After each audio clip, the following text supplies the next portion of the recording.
Welcome along to episode 817 of the Milk Bar. Jason Forrest here with you as ever. And coming up on the show this week, we'll be hearing from Pippa Goodhart, the award-winning author, and Nick Sharratt, the award-winning illustrator. The team are behind the YouTube's books as we hear about the promotion they're working on with Happy Meals at McDonald's in the run-up to World Book Day. We'll be having an natter with Anna Richardson. You know her from Naked Attraction. We'll find out what she got up to on Valentine's Day and how we look after our pets. Craig Joyner joining us to share some of his music and have a bit of a natter about some of the things that you will have heard of his without even realising it. Dawn Butler from Smiling Eyes Theatre let us know about their latest show, Honest Lies. DJ SUAT will be along. He's been celebrating the great outdoors with the help of Clipper Tea, and we'll be talking to the team at Sutton Coldfield Musical Theatre all about their production of Annie. That's all on the way on the show this week. Welcome to the Milk Bar. Welcome to the Milk Bar. Welcome to the Milk Bar. Welcome to the Milk Bar. Welcome to the Milk Bar.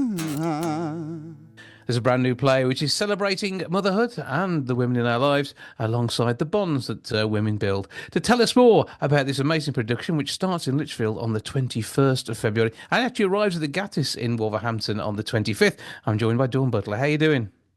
Good, thank you, Jason. You? All good here. So you've been working alongside Jenny Stokes, writing this particular production, and I think based on that you're allowed to be in it, aren't you? Yes, of course. Why would you write something that you can't be in? Sounds good. Tell us about the writing process and what's inspired you to start off with. Well, Jenny Stokes contacted me during about 2020 during COVID really and said I think we Hmm. should write something together because we are actually in a writing group together called Big Script based in Birmingham. Hmm.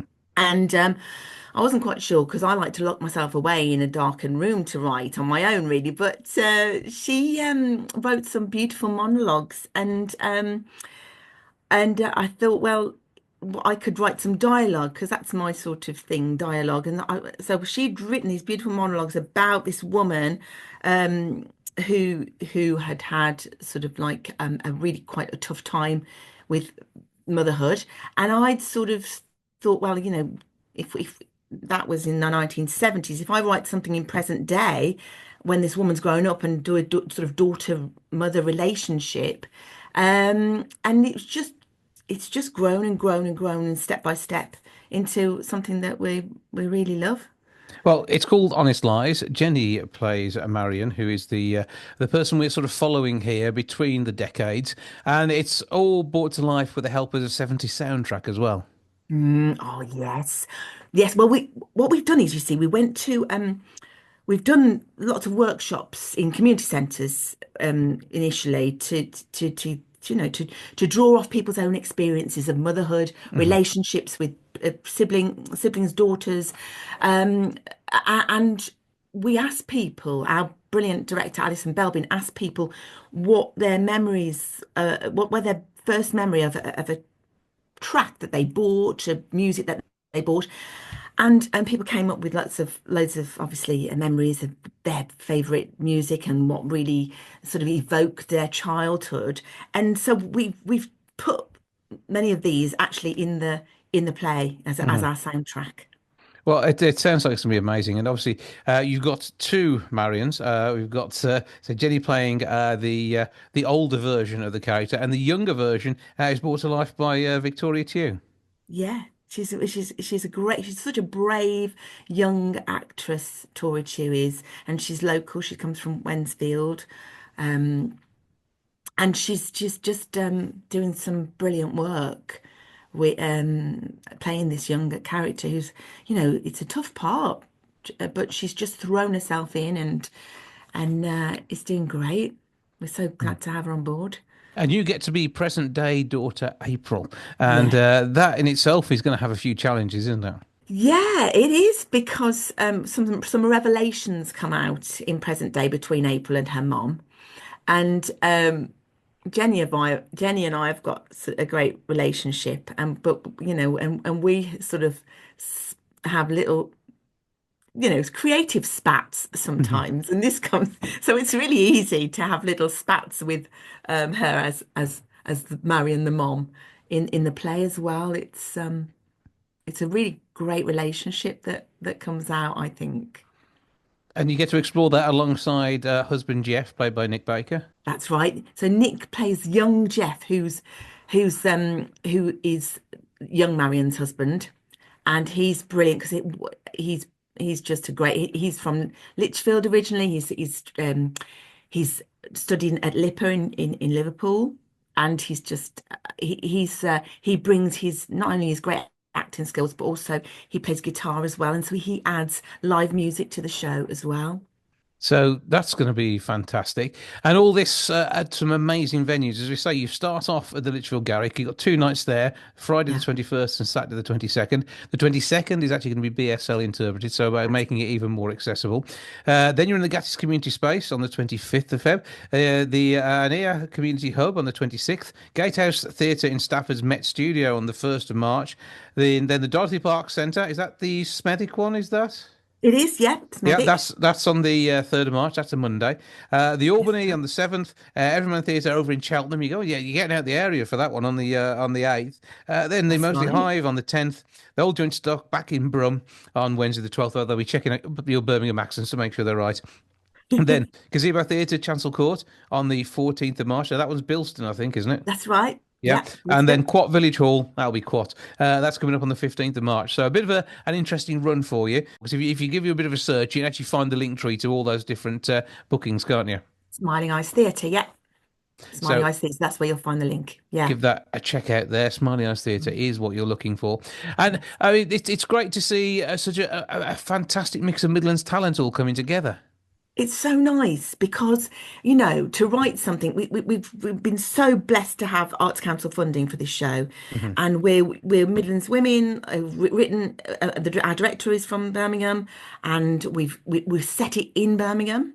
We set it in the Midlands, and it's got Midlands references to it, and so we really hope that it will connect with the audience. We really think it will, and yeah, it's great to all be homegrown talent, really. And the Midlands music scene in the 70s was phenomenal, wasn't it? Oh yeah, amazing. I remember the Funky Gibbon actually. Uh, That's that, that, comes that was the goodies. that wasn't it? It was the goodies, wasn't it? Yeah, I remember And dancing to that in the back garden. so, I mean, my earliest memories of music were probably at a kid's birthday party in the mid to late 70s with the Nolans. I'm not, I'm in the mood for dancing, but I never was. I've never been a dancer, so Oh, well, I can join you there actually. I'm just about sway. But Yeah. know that your audiences will be getting deeply into the show when it arrives to stage at all those venues.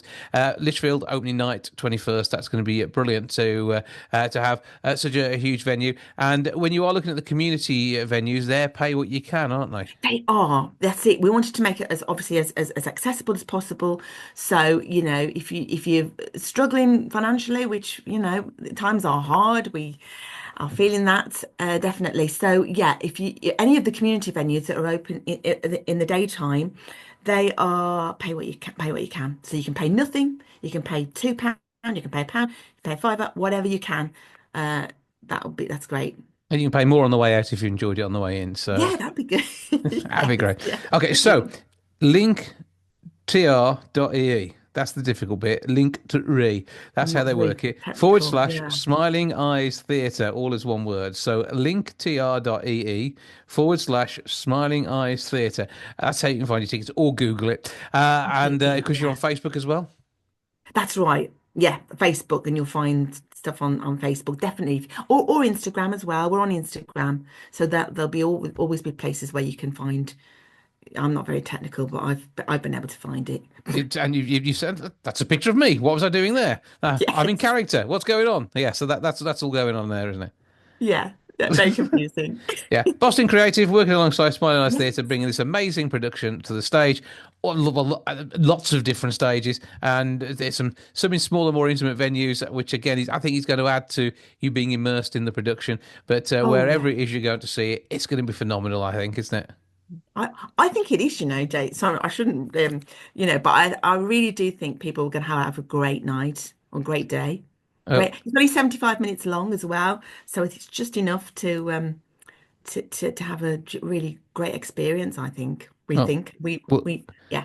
We We'll know. see how it all comes together because say you've got to get between time zones somehow. So it'll be intriguing to see how you do that and how Yeah. it all works as it makes this magical show come together. It is honest lies. That what you're looking for. If you look at any of the venues, Yeah. and then Smiling Eyes Theatre is how you can find it. Other than that, well, Dawn Butler, have a brilliant time with it. As I say, break a leg, and we look forward to seeing you on stage across the region.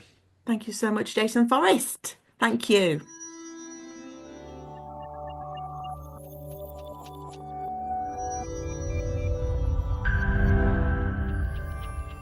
Now, Craig Joyner has been working in the world of music for just a little while, but given his tender years, it can't be that long. He joins me now to tell me all about his latest album and single releases. How you doing, sir? I'm very well, Jason. Thank you very much indeed for having me on your show. Well, good to talk to you. So come on, give us a bit of the background. How long have you been working in music? Right. Well, pretty much, I've been in business now for about 35 years. That's impressive. Actually, no, maybe 30 years, something like that. But it's been I did a load of jobs just to keep me going, and I tried to get into the music business 2 or 3 times and had to sort of, go back to a job with my tail between my legs. But no, in 1987, the band that I was with at the time, we managed to get a management company to come and see us, and they wanted to sign us. And as I say, in about 87, we managed to get a record deal, and that was with a band called Romeo's Daughter. And we've been playing ever since. We had a big break from about 1994 to 2009. We got enticed to come back again, so we came back and did a couple of festivals and this, that, and the other. So that's been fantastic. I've done loads of other bits and pieces. I do an awful lot of work for telly. A lot of what they call library music, so all the underscore music that goes under programs and documentaries and stuff like that. So I've managed to keep myself busy over the years, and being in various different bands as well. That's the thing. Until of course I come to do my own acoustic stuff. Well, yeah, like the likes of your latest album are kind of calm, and the single "Lark and Grey" that she's impacting later this month, and yeah, it's this is about you and your time, isn't it? You're very often either putting music to somebody else's words or vision, or you're working together as an ensemble. That's a great way of doing it, but this is just about you. Absolutely, yes. It started actually because all the work that I was doing for library, a lot of it would be acoustic based, Hmm. and I'd get ideas, and I'd just think, well, actually, I think that could be a song. So I just put it to one side and thought, well, I'll deal with that a little bit later and see if I can make something. And then songs just kept coming, so I just thought, right, well, this is kind of working. So I released an album in 2019 called The Art of Landing, and it did really quite well actually, and I started gigging, gigging loads, and yeah, I love it. I absolutely love it. So this new album came relatively well, and some of the songs came in lockdown, as I'm sure a lot of people had the same sort of experience, Hmm. um, and yeah, it's been very kind to me. Yeah, very kind. When you're sitting down, do you sit down to write music? Apart from when you're obviously writing library music, then you're sitting down to write music. But when you're Yeah. writing for you, do you sit down and do that, or is it a different process when you're writing things for your own performances, or that for your bands? No, it's actually a very similar process. I mean, I don't think, I think a lot of times you wouldn't say, well, I'll go into a room, sit myself down and write a song. It doesn't necessarily work that way. In fact, quite the opposite a lot of the time. A lot of time I sit in front of, say, the telly, or maybe I'll put the computer on with a film on or something like that, and just play around, until something comes along. And sometimes just having that kind of um, distraction in the background, it sort of takes your brain away from doing the things you would normally do on a guitar, because a lot of people just literally go to their go-to things to do on a guitar. I Hmm. always say that first thing in the morning is a real good thing. I get up sometimes when if I've got the house to myself, I'll go down, I'll put the phone on the counter with my guitar and just play the first thing that comes into my head. And your brain hasn't really woken up yet, and you might play G, C, and D, and I know that sounds incredibly normal, but the melody you sing over the top and the way you do it, you can play for maybe 5 minutes and think, oh, I quite like that song. And by the end of the 5 minutes, you think, oh, I'm a bit bored with this now. I don't know if I like it that much. But then when you listen back a little, I'd say 2 or 3 hours later, the Yeah. G, C, and D that you did at the beginning, at the very beginning, with the melody that you had at the very beginning, has started to morph. As your brain wakes up, it started to morph into the thing that you would normally do. And you listen back to it and you think, oh no, I quite like what I had at the start there. And then you work on that. Do you know what I mean? It's a very strange thing how it works. Or sometimes a title will come. You get a title and that just sets you off on a path. And you're a storyteller, though. That's the thing, isn't it? And you must immerse yourself in the tale of these people, whether they're based on people you know or entirely imaginary. Absolutely, yeah. It's you can make a story up in your head. Sometimes it's really like, for instance, the wedding day of Eliza May. That is it's totally fictitious. It's just totally made up story, and I just thought, this is it, and it all sort of fell in line. Whereas you get something like Old Will, which is the third track on the album. It's probably the closest thing I've got to folk prog, if you like. It's quite a long song, but it's a song all about a young lad who gets press ganged into working on the ships, and he gets taken away from his family, from his wife, his daughter, and it's about his struggle to get back to them. And even though it's a fictitious thing and I made it up, it's probably something that happened more often than not. Back in the day, I would have said. And then, obviously, you've mentioned the fact you do the TV and background music work. I mean, the TV themes is, I think, the bit that would surprise people as well, because I mean that again, often you're writing a theme for something which hasn't even been commissioned yet. You're doing the music for a pilot project, and Yeah. what was it like doing something like that for Would I Lie to You? That sort of thing. Again, with those kind of things, you're not right. We weren't writing specifically at the time for Would I Lie to You. It was a whole load of guitar-driven songs that were kind of based around like a 90s punk sound, if you like. And it was to be as aggressive as we could possibly do it. That was the brief. So we just literally Les Paul out, crash, made it as loud and as ferocious as possible. And they put it out in the world and it gets picked up.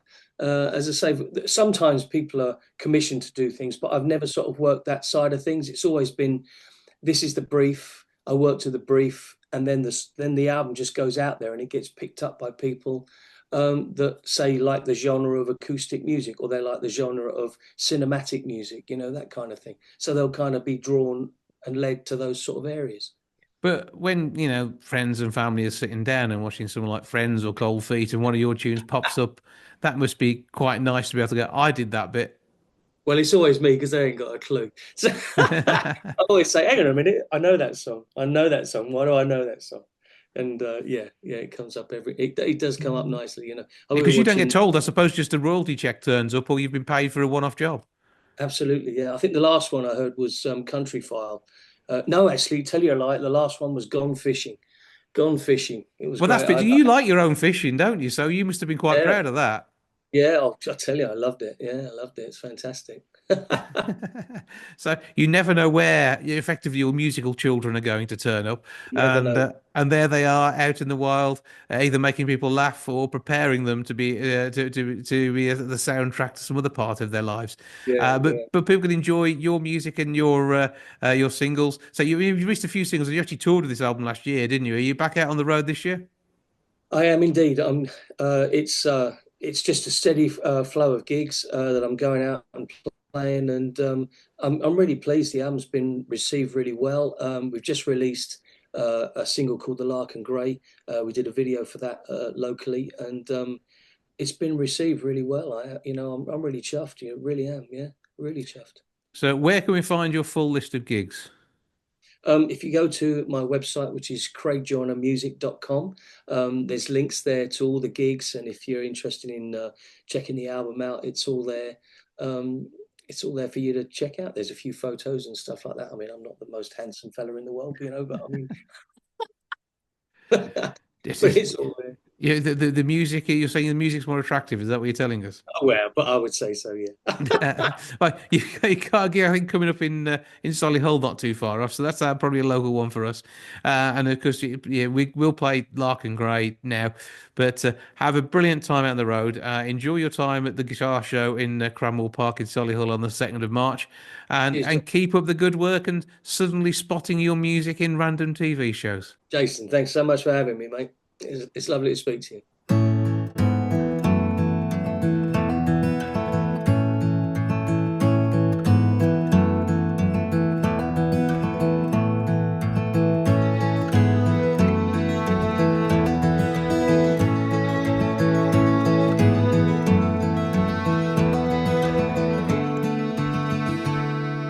Take me down the river with rod, reel and line, sweet the smell and fragrance of poppies and thyme. As the day is dawning, lazy and fair, rise, oh rise, you rainbow, come out of your lair. And the lark and grey, well, he's over my shoulder, and he flies so high, watch him dance through the air. And the lark and grey, well, he's bound for the water as the river rolls its way down to the sea. Make me up with feathers, twine, silk and fur. It's our little secret that no one else should know. Maybe I could fool you to thinking I'm real, cast myself upon you, a brown I might steal. And the lark and grey, well, he's over my shoulder, and he flies so high, watch him dance through the air. And the lark and grey, well, he's bound for the water as the river rolls its way down to the sea.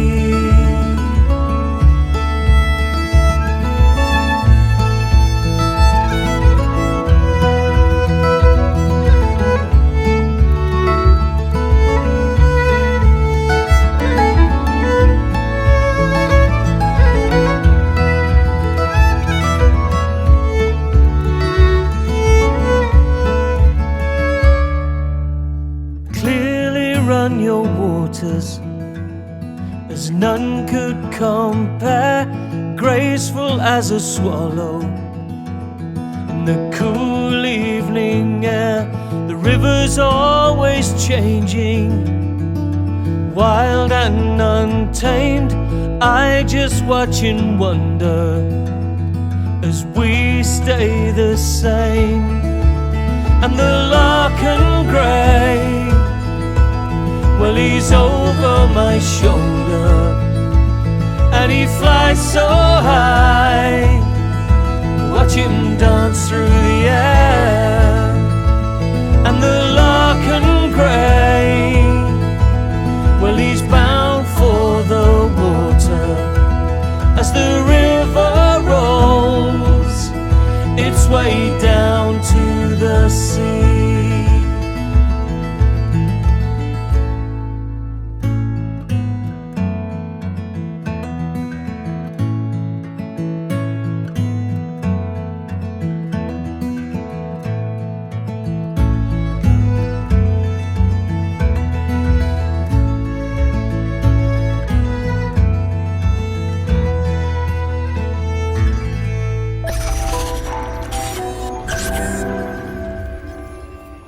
Sutton Coldfield Musical Theatre are at the Litchfield Garrick with Annie from the 25th of February right the way through to the 1st of March, and they're even thinking about their next show as well. They're keeping rather busy. I'm joined now by Annie's director and Daddy Warbooks. I'll let them do the introductions themselves. Hi gang, how you doing? Good evening. Hi, how you doing? We are both okay, thank you very much. So my name's Paula Lumsden, and this here is Paul Lumsden.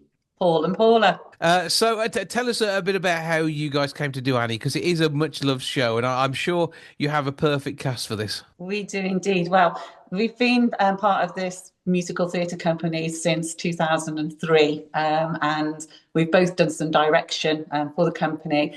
And when we're both on the board of directors, and when it comes to choosing a show, we all kind of meet together and say, let's have a look at what show we want to do next. And then I put my hand up and said, can we do Annie, please? As a child from the 70s, it is my favourite musical. And that's how it all came about.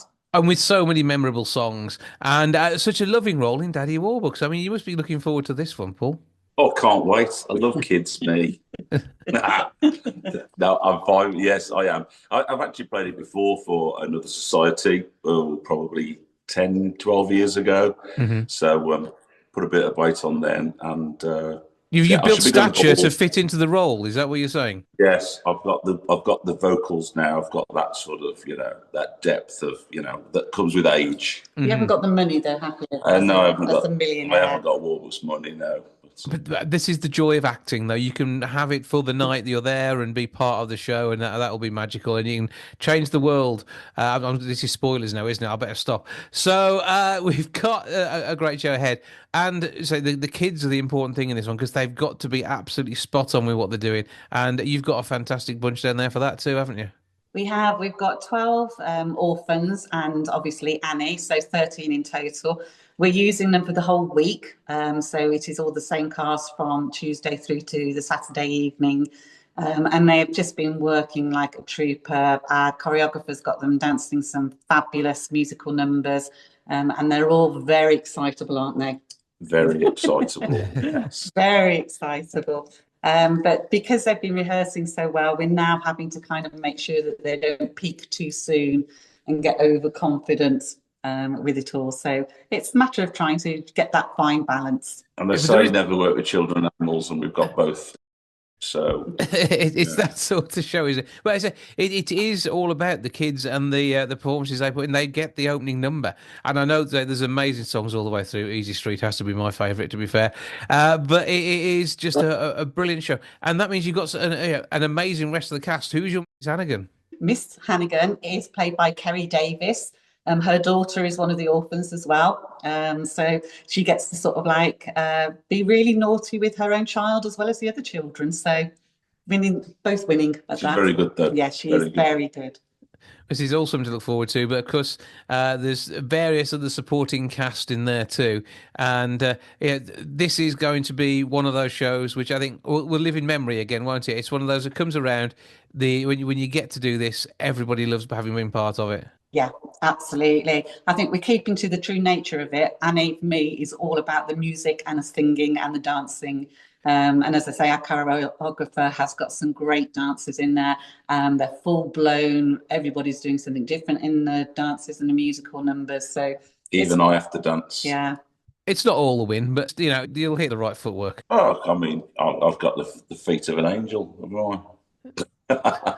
Something like a bull in a china shop springs to mind. To be fair. It fits the part, though. I mean, that's the thing. You're playing a role where that's how it's supposed to be. So I'm liking that. It's going to be good. Okay, so where do people get tickets for this one? Because it is the Litchfield Garrick, the 25th of February through to the 1st of March. Yep, they can go directly to the Litchfield Garrick website and order their tickets online there. So litchfieldgarrick.com, or give the box office a call on 01543 412121. Get your tickets, be part of the experience that is the Sutton Coldfield Musical Theatre Company bringing Annie to the stage. Break a leg, have a brilliant time with the show, and then we can talk about your next one, which you've already got lined up and you're launching straight after this one finishes, can't we? Yep, absolutely. We are starting Jesus Christ Superstar, which will be performed at the Sutton Coldfield Town Hall 2nd to the 8th of November this year. So that's something to look forward to. Straight into it. Yeah, absolutely. Check out all the details. Sutton Coldfield Musical Theatre Company. You can find them on Facebook. You've also got the youth group as well, and they got a busy time of it just at the moment because they've got a show coming up in June. So there's loads of stuff happening. Worthwhile checking it out. Paul, Paula, thank you both for joining us. Thank you Very very welcome. much. Goodbye. Bye-bye.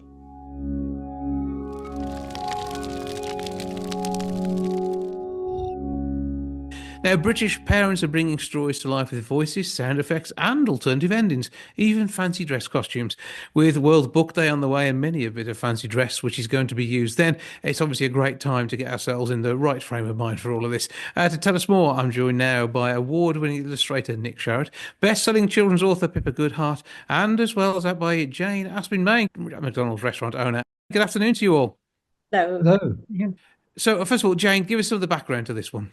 So this we're doing a partnership with McDonald's, and we're partnering with the You Choose Books as part of our Happy Meal giveaway from the 19th of Feb to the 25th of March. So children that buy a Happy Meal during that time will be able to pick a You Choose book as part of their package within that. Also on World Book Day, within the McDonald's restaurants, anybody without any kind of purchase can come in and receive a free book. So that all sounds good to me, and getting kids into books is vitally important. And if you're having lunch at the same time, it keeps everybody quiet. Pippa, it must be great to know that literature is being shared in a way that really makes it accessible to kids. And once they're hooked, they are hooked for life. That's exactly it. It's making it accessible. There are too many children who don't own a book. It's over 1 million children in this country don't own a book, apparently. And for many children, books are associated with school and getting things wrong and having to do a particular thing. So the joy of this is that it's out of school, it's shared with parents, and interactivity with parents over a book is a wonderful way to make reading fun, reading for pleasure, and that's what we're pushing for. And this is going to get millions of books out there. It's a bit boggling, the numbers involved. It is impressive, and it is all for good reason too. And Nick, when it comes to sort of sharing a story, the pictures make a difference. They sort of train the eye on one thing and allow the creativity that the kids might to fill in the rest. Yes, well, the YouTube books are absolutely jam-packed full of imagery to look at and absorb and think about and discuss if you're sharing the book with somebody else. It's wonderful to have conversations about what you can see in the pictures as you make your choices on each page. And the activity books have actually have pages where you can be the illustrator yourself and do some drawing as well as things like stickers and puzzles and all the things that are great for having fun with a book. Absolutely. And Jane, I think I'm going to nip down to McDonald's for a Happy Meal myself here because this sounds rather good fun. And I mean, I loved books where you were able to choose the direction of the story when I was a kid. And this is going to be fun. I mean, the two restaurants that you run, I mean, obviously you're going to see a huge number of happy faces. Yeah, I hope so. So the two restaurants that I own and operate are within the local community that I also live. So I'm really proud to be part of this kind of initiative that makes a difference where I live personally. I have 2 children myself, so we'll absolutely be getting those Happy Meal books and sharing that whole experience with the family.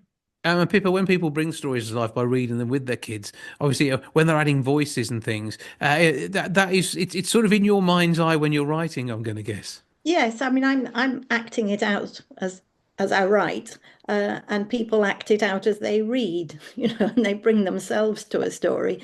And it is partly doing voices, but also I think sort of body language, where you show how you feel about what's going on in the story, and to share that story experience, parent and child, or 2 children together. It builds empathy and an understanding of how it might be to go through experiences that you might not have in your own life, as well as, of course, making the fun more fun because you're sharing it. Absolutely. And then, Nick, so you already said there's loads of great illustrations, and it must be fun illustrating the different outcomes as well. Yes, the books, they're quite hard work because there's so much that goes into them, but it is really, really rewarding. And it's lovely the feedback we get when Pippa and I are doing book signings or at book events. Families will bring up the most worn out copies of YouTube you can imagine that are absolutely falling apart and ask us to sign them because they can't bear to part with them because they read them and reread them. And it's a book that every time you read it, you can read it in a slightly different way. So it does have a long life. And some of the books have actually had pages with holes in where the pages have been touched so much as they're making their choices with their fingers that there's actually a physical hole in the page.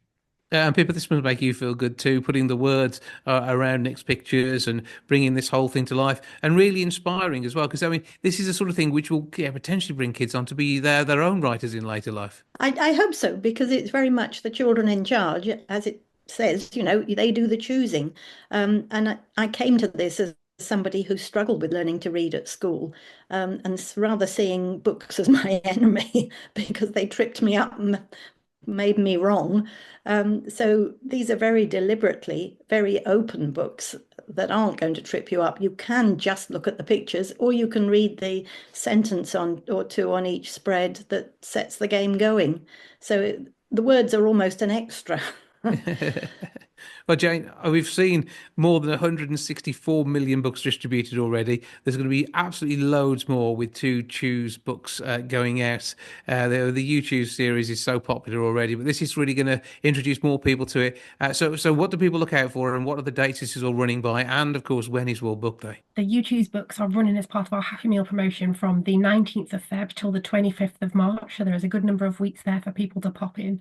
And World Book Day is on the 6th of March. So do pop into your local restaurant and pick up a free book to be able to take home. Well, Jane Aspin-Main, McDonald's restaurant owner, and Pippa Goodhart and Nick Sharratt behind the You Choose series. Thank you all for joining us. Thank you. Thank you.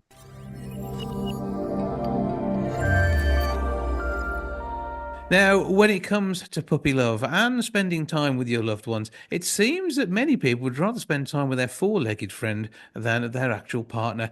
Somebody who had a naked attraction when they bumped into their four-legged friend is Anna Richardson, who joins me now. How are you doing? Hello, how are you? All good here. Good to see you again. I think last time was before Christmas, and I know. Yeah, weren't we talking about something to do with the NEC Centre? Didn't you tell me about that you've been working? I was at the NEC doing a live show from the NEC, and you were talking about, I think, type 2 diabetes possibly, but yes. But this time we're having a little bit more fun because we're talking about our four-legged friends, and I know you've got a pet for whom they very much like the people on your dating show. When you met them, they were completely naked.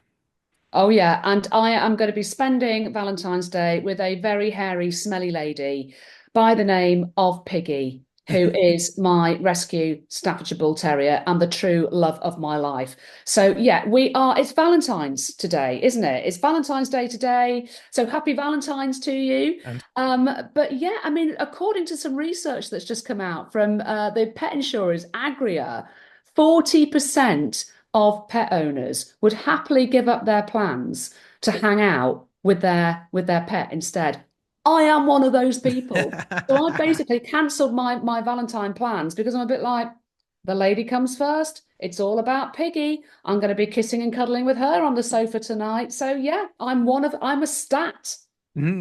Well, I know Piggy, when she came to your family, was suffering from separation anxiety, having been forced to move away from what she thought was going to be a forever home and move into a new one. And I know you've been doing your best to fill that void, but still, the anxiety doesn't always go away completely, does it? No, I mean, I'm a massive advocate for rescuing animals where you can. I mean, particularly post-COVID as well, post-lockdown, we have got so many dogs in particular that have ended up in rescue homes. But no, my ex and I got Piggy a few years ago now from a rescue centre in Staffordshire, and she is a Staffordshire Bull Terrier. And she had very bad separation anxiety because she'd been abandoned. And so she just literally couldn't bear to be left on her own, even for 1 minute. And we tried everything we could to try and ease that. She had a lot of therapy.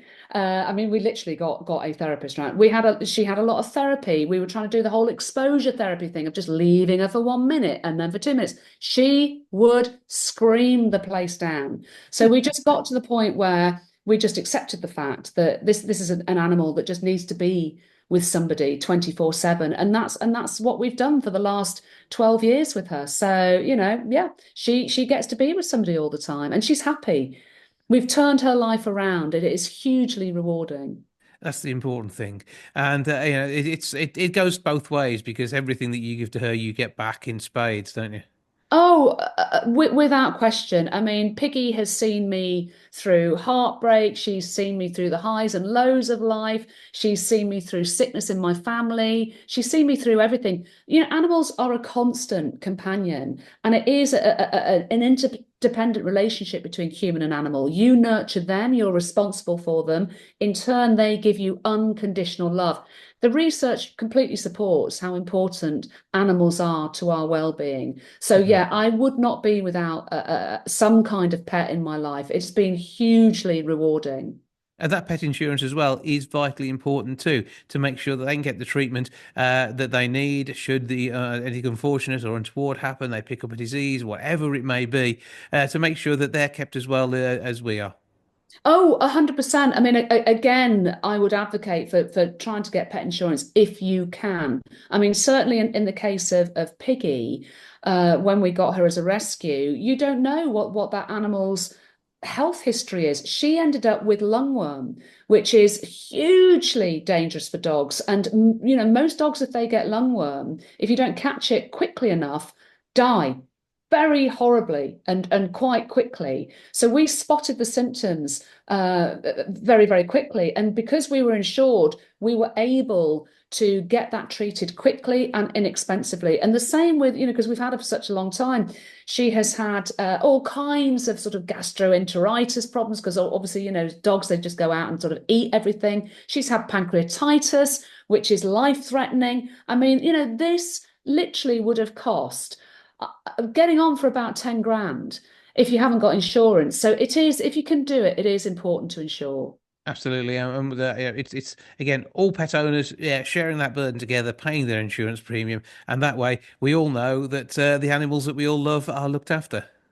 Oh, 100%. And as I say, I would never be without an animal in my life. They are just hugely rewarding.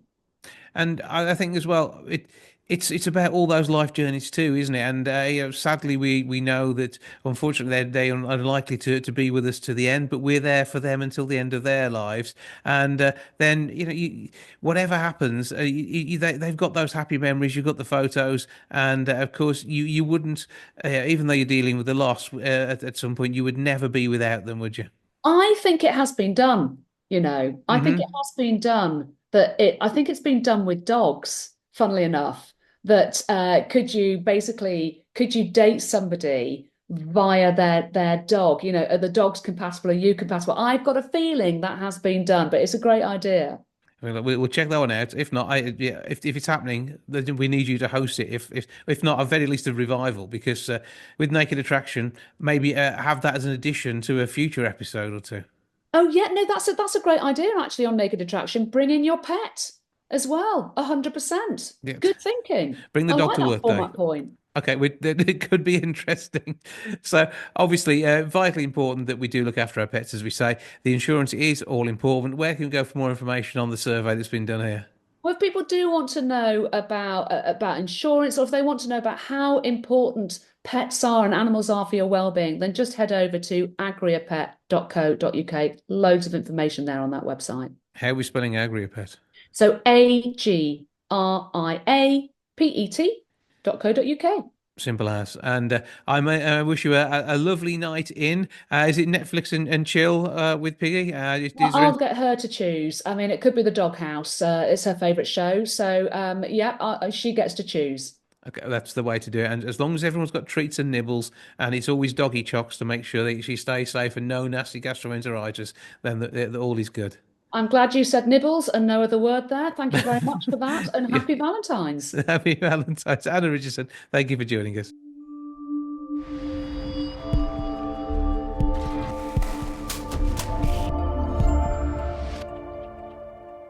Now, music can help reconnect us with nature. SUAT, DJ, mashup artist, man out and about in a bright shirt with a cup of Clipper tea with him. How you doing, sir? I'm really well, thank you. And yourself? Oh, good here, thank you. Now, you've been working with the gang at Clipper Tea. I've opened a new box this morning of unbleached tea bags. They're decaf for me, though. So I need a bit of an uplift when it comes to having a nice drink. So you're going to provide the musical soundtrack to that, aren't you? I am indeed. I've been working with Clipper Tea to make people feel more reconnected to nature. We're doing that through music. We're doing that through the sounds of nature. Clipper and I have done some research, and we found that 80% of people's favorite thing about nature is, in fact, the sounds. So you probably already coming to mind some of your favorite sounds of nature. And what I've done is incorporated that into my favorite kind of music, which is pumping house music, to create the Sounds of Nature track.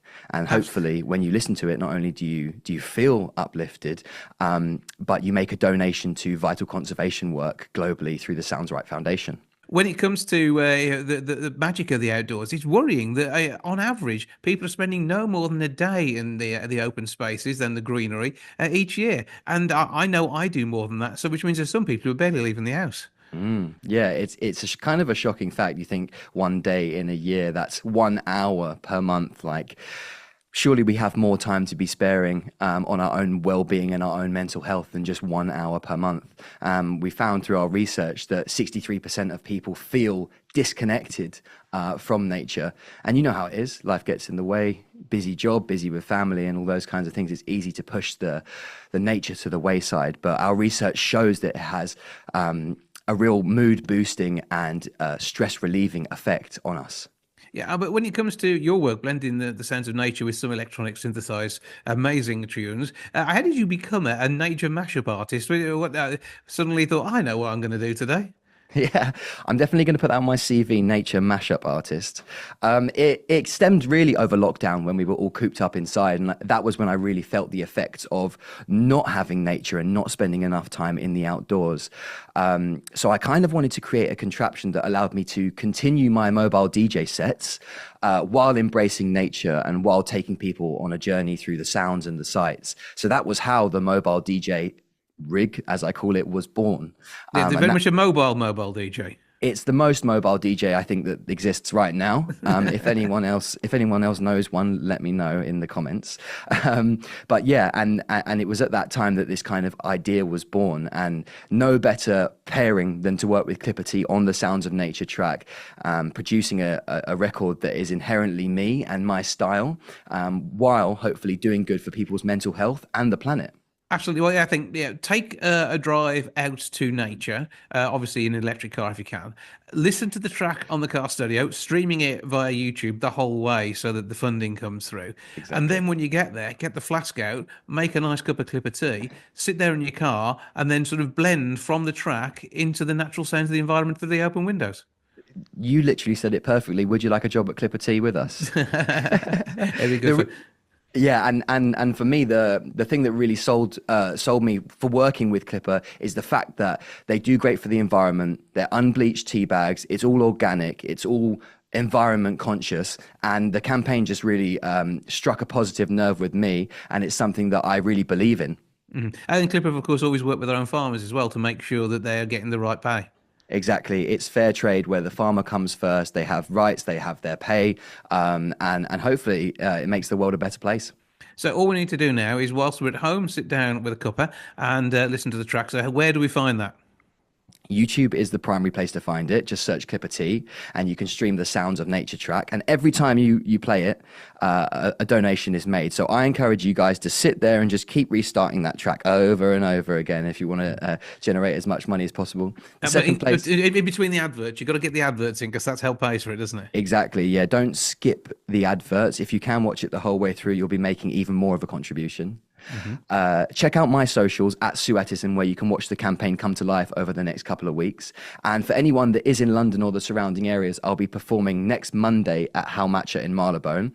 I'll be giving out hundreds of free cups of organic Clipper Tea, as well as showcasing the track and hopefully lifting people's mood and making a positive impact on the planet.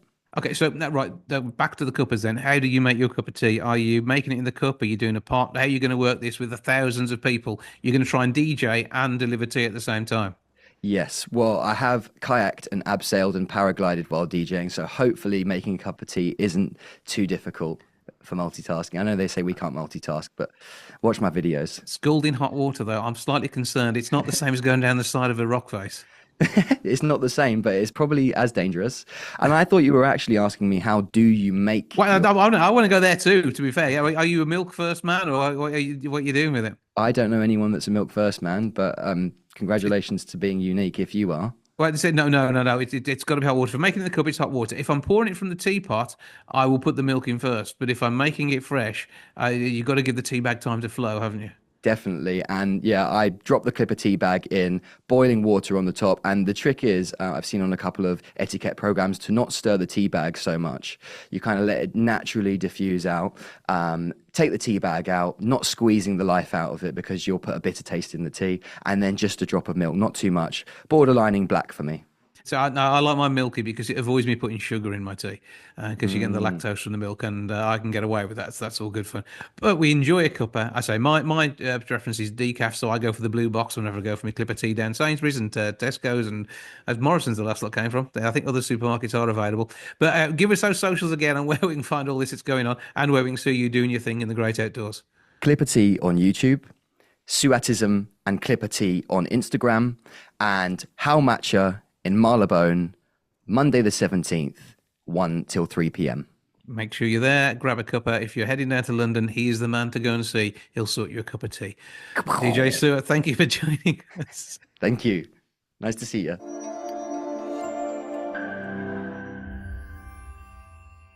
That's your lot for this week. Thank you so much for joining me. Back with episode 818 next week. I'll see you then. Ta-ra for now. Goodbye from the milk bar. Goodbye from the milk bar. Goodbye from the milk bar. Goodbye from the milk bar. Yeah. Goodbye from the milk bar. Yeah.